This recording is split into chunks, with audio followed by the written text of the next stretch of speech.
यांनी वयाच्या 60व्या वर्षी एव्हरेस्ट सर करण्याचा विक्रम केला।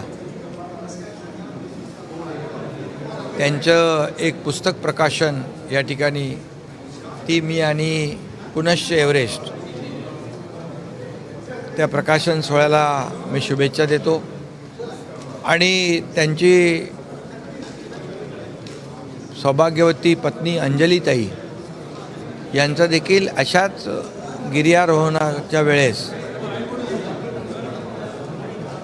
शिखर सर करताना 2010ला ना 2019ला दुर्दैवी मृत्यू झाला। परंतु तशा परिस्थितीत धाडसाने न डगमगता शरद कुलकर्णी यांनी एव्हरेस्ट सर केला। मी त्यांचं मनापासून अभिनंदन करतो आणि ते ठाणेकर आहेत। ठाणेकर दुर्दम्य इच्छाशक्ती आणि धाडस दाखवण्यामध्ये नंबर 1 आहेत आणि म्हणून त्यांचं मी खूप खूप अभिनंदन करतो, खूप खूप शुभेच्छा देतो।